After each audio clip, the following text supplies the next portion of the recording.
Muy buenas tardes, hermanos.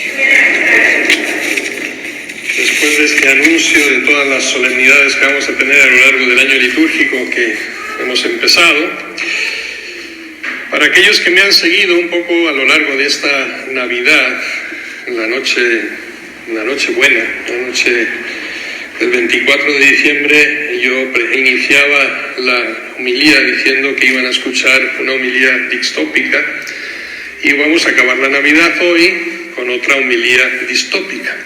¿A qué me refiero con distópica? Es decir, irnos un poquito más allá de una lectura histórica, melancólica, romántica, de lo que estamos acostumbrados a sentir y escuchar en la Navidad, y profundizar un poquito más en la radicalidad de la página evangélica que acabamos de escuchar y la implicación que debería de tener en nuestras vidas. Y en ese sentido, creo que la manifestación de Dios, que es la fiesta que hoy celebramos, Epifanía significa manifestación de Dios al mundo, siempre debe de sorprendernos. La sorpresa debe ser una cualidad intrínseca en el cristiano. Sorpresa permanente por la actuación de Dios en medio de nosotros. Miren, el texto que acabamos de escuchar tiene todos los ingredientes de un cuento maravilloso, como las 1001 noches, ¿no? Que casi todos habremos leído, espero, ¿no? Alguna vez. Y quizá en la mayoría de los casos nos conformamos con eso, con escuchar un cuento que después repetimos a nuestros hijos, de generación en generación. Vemos personajes misteriosos, un viaje de fantasía, una estrella con también sus minutos de suspense, un rey cruel con sus planes frustrados, regalos fabulosos y un final feliz. Eso es un cuento. Pero es la lectura más común. Ahora bien, si nosotros entramos a profundidad, la releemos con calma y con más realismo, no es tan tranquilizadora como parece. Y ahí es donde yo quiero profundizar con ustedes.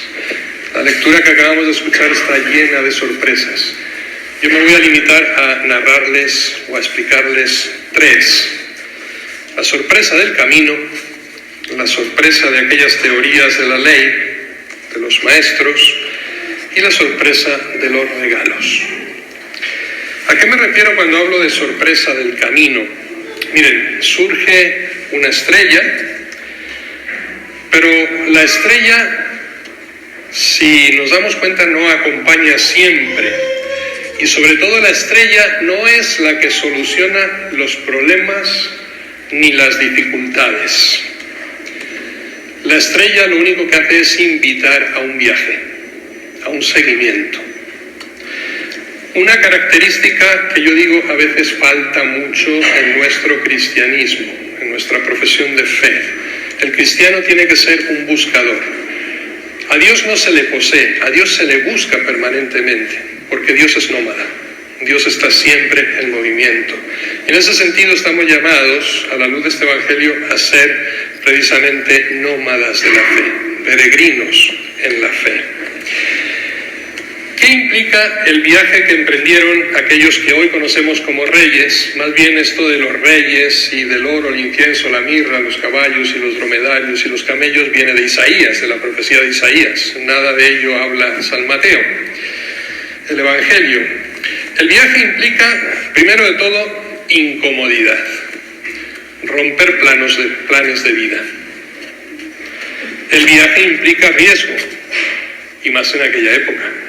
Implica decisión, implica duda existencial, implica enfrentarse a circunstancias siempre imprevisibles. Les he citado, creo, en alguno de esos días de la Navidad, hoy es el día más propio para citarlo, que ustedes vean, los que no lo han visto, The Fourth Wise Man, es decir, El Cuarto Rey Mago, esa película maravillosa de Martin Sheen, que narra esa experiencia de un supuesto cuarto rey, que yo no les voy a contar para que así la vean. Hoy, si nosotros hacemos nuestra apropiación de aquel viaje y de aquel camino, la tentación en nuestra vida cristiana siempre es, o casi siempre suele ser, buscar caminos seguros, buscar caminos perfectos, buscar caminos derechos. Es como si nosotros quisiéramos construir la autopista del espíritu. Perdón por el término, me lo he inventado así, la autopista del espíritu. Es decir, un camino que tenga siempre indicadores gigantes que todos podamos reconocer y ver bien, semáforos que nos marquen el verde y el rojo de dónde podemos ir y cuál sería el camino equivocado, una buena iluminación que nos evite cualquier tipo de problema. En el fondo, esta religión, ese camino de fe, sería lo que Carlos Marx precisamente denominó como el opio del pueblo, la utopía real. Es decir, esa religión con soluciones para todo y sin problemas para nada. Ese no es el catolicismo, esa no es la iglesia que Cristo fundó y por tanto ese no debe ser el camino de nuestra fe. Les pongo algunos ejemplos. La paz era el primer anuncio precisamente de la Navidad. Todos queremos paz, claro que sí. El primer día del año lo dedicamos a orar por ella. La cuestión es qué hacemos para generar esa paz. La paz no llueve del cielo, no viene de lo alto. Queremos o tenemos una paz fundada muchas veces en la pereza personal o en la inercia de la vida o en la hipocresía, en esa fácil deserción de nuestros compromisos, de sinceridad, de unión y sobre todo de fidelidad. Miren, hermanos, el cristianismo puede ser un río impetuoso, podría ser un torrente caudaloso, pero nunca será un estanque, porque las aguas estancadas se corrompen. Esta es nuestra realidad. Nómadas, peregrinos, buscadores, siempre en movimiento, como esas aguas. Otro ejemplo, la luz. Esa luz de la estrella, precisamente que tiene que marcar la ruta de nuestro camino, la luz de Dios, ¿no? Como Él se define. Todo claro, perfecto, exacto, matemático. Ahora bien, nuestro cristianismo no es una clase de geografía ni de matemáticas. La verdad no es tener dinero en el banco que nos dé seguridad en la vida o una almohada mullida que permita nuestro descanso. El camino hacia la luz siempre es incómodo. La calzada es estrecha y angosta. Amplio y espacioso, decía Jesús, es el camino que conduce a la perdición. Y muchos van por él. Esa no debe ser nuestra elección. Camino incómodo, lleno de dificultades y sobre todo, donde la sorpresa siempre nos alcanza. Miren, hay distintas respuestas frente a la luz que viene a nuestro encuentro. Es curioso, porque unos la siguen, otros se asustan y se esconden. Tenemos el caso de los magos que siguen la ruta de la luz. Tenemos el caso de Herodes que se asusta y simplemente pretende aniquilarla, apagarla desde su inicio. Cuando la estrella surge precisamente para iluminar el camino, esta es la lectura crítica que tenemos que hacer siempre en el Evangelio. Porque la llegada de la luz, es decir, la llegada de Cristo al mundo, siempre ha suscitado y sigue suscitando temor, turbación, preocupación en quien tiene la autoridad. Cristo se convierte en un problema. La presencia de un Dios que se manifiesta precisamente en debilidad se siente como un peligro. Qué curioso. El gran rey Herodes, atemorizado por un niño recién nacido. ¿Por qué? Es la pregunta que deberíamos de hacernos. ¿No será que ven en él una amenaza a ese orden establecido, por ellos, claro, a esas posiciones consolidadas de poder y autoridad? ¿No es que acaso con la llegada de Dios precisamente a nuestro mundo tiembla, se tambalea ese establishment que cambia las normas del juego, que provoca precisamente que se arranquen las máscaras que nos hemos puesto de ficción en nuestra vida, que se rompan los velos de las apariencias, un mundo apuntalado en sus disfraces que se desarma precisamente por la llegada de un niño? Esta es la realidad. Hay que apagar, por tanto, para muchos esa luz, hay que matar a ese niño. No hay que permitir que nos cambien nuestro orden establecido. Asustan los cambios. Como asusta el Papa Francisco hoy, precisamente porque genera cambio, genera una revolución dentro del sentir de nuestra Iglesia y tal como tenemos que afrontar precisamente nuestra realidad social hoy. Sorpresa del camino, primero. Segundo, sorpresa de los teóricos de la ley, así lo defino. Una sorpresa, yo creo, aún más penetrante e insidiosa que la primera. Los magos llegan a Jerusalén, esperan que ese sea el final de su camino, porque ahí está el palacio del rey, están allá, está el rey, están los sacerdotes, están los doctores de la ley. Lo primero que piensan aquellos magos es que ellos deben de saber todo respecto a este niño recién nacido. Pero, sorpresa, el rey no sabe nada de él. Tremenda paradoja. Y aquí es donde yo quiero incidir sobre todo. El hombre, me refiero al hombre genéricamente, no quiere ser signo de Cristo. Es curioso porque precisamente lo inanimado fue y se convirtió en signo de Cristo y del Salvador, la estrella. Y sin embargo los hombres no lo quisieron. La pregunta, si esto lo atraemos, esta lectura hacia nuestro presente, es: ¿nosotros seremos signo de Cristo? Es bueno que se lo pregunte cada quien. ¿Somos realmente signo de Cristo? ¿O lo ocultamos muchas veces en nuestras oscuridades? Los sacerdotes, los escribas, dieron una respuesta a aquellos magos, pero dieron una respuesta teórica, fría. También es verdad, hay que reconocerlo, muy precisa, pero nada vital, nada experiencial. No habían estado ni quisieron ir a Belén a ver al rey, aunque sabían todo sobre él, todo lo que la Escritura había narrado con anterioridad.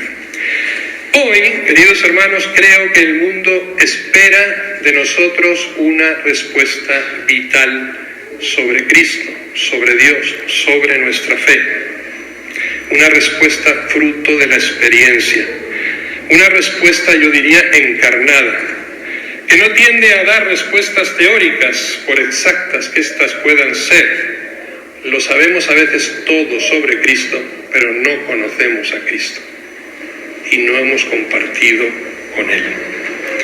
Cuando el hombre de hoy nos pregunte por Cristo, el hombre sin fe, ¿qué le vamos a responder? Hemos de estar preparados para dar una respuesta que brote precisamente de nuestra experiencia personal. Es decir, una respuesta hecha vida en nuestra vida. Eso se llama testimonio y hecho sacrificio en nuestra carne. Esa es la respuesta que hoy el mundo espera, no teorías. Es fácil poner indicadores en un camino que nunca hemos andado. Demasiado cómodo hablar de una geografía que nuestros pies nunca tocaron e indicar un lugar en el que nunca hemos estado.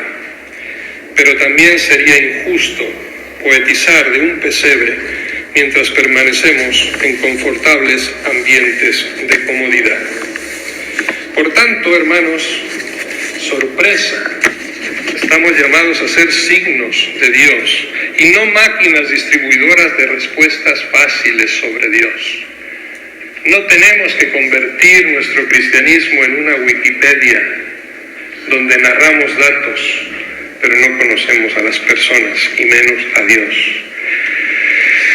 Llamados a ser signos, es decir, dar testimonio en medio de problemas, a veces dificultades y dramas, pero en la mayoría de los casos nunca los hemos vivido ni sufrido. Hablemos menos y hagamos más. Esa es la esencia de nuestro cristianismo. Seamos sacramentos vivos de Cristo. Sacramento significa esto: signo, símbolo de una realidad que no podemos ver porque es superior a nosotros. Y nosotros tenemos que ser el sacramento vivo de Cristo hoy en el mundo. Seamos Eucaristía. Eucaristía, ¿qué significa? Es un prefijo y un nombre. Eu, que significa bueno, y Jarij, que significa gracia y encanto. Nosotros tenemos que encantar al mundo de Dios hoy, con nuestra vida. Tercero, la sorpresa de los regalos. Pregunto, ¿se dieron cuenta los magos que llegaron a Belén de que sus dones eran desproporcionados a aquel niño? Y preciso, no eran desproporcionados porque eran regalos demasiado ricos para un niño pobre. Eran regalos desproporcionados en correspondencia con la grandeza de aquel niño. ¿Serán suficientes el oro, el incienso y la mirra? El significado yo no lo repito, me imagino que todos lo saben, ¿no? Oro, porque es rey; incienso, porque es Dios; y mirra, porque es hombre que habría de morir. ¿Serán suficientes, por tanto, esos tres regalos para corresponder a un amor infinito que Dios ha venido a traernos a la tierra? Sorpresa. Resulta que los regalos son insuficientes. Y cito aquí a San Ambrosio, que dice: Dios no mira tanto lo que le damos cuanto lo que nos reservamos para nosotros. Damos normalmente de lo superfluo, de lo que nos sobra, nunca damos de lo necesario.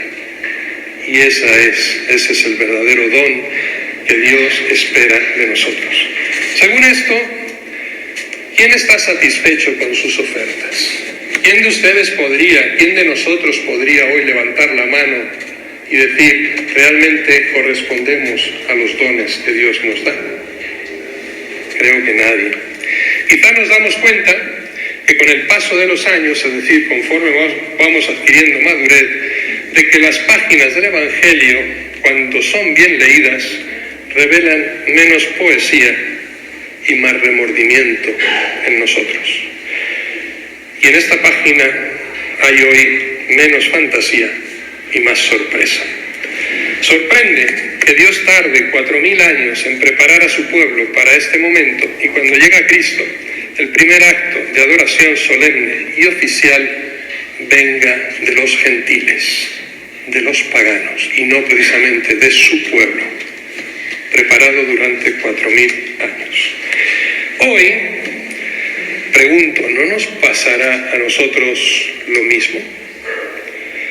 Que mimados siempre por la gracia de Dios, que rodeados siempre por las bondades de Dios, recibiendo siempre, casi nunca dando, quizás algún día llegue alguien lejano a pedirnos informes sobre este niño, y nosotros, avergonzados, tendremos que confesar que nunca nos encontramos con él, que nunca llegamos a Belén, que nunca estuvimos en aquella gruta, y menos aún, obvio, en el Calvario.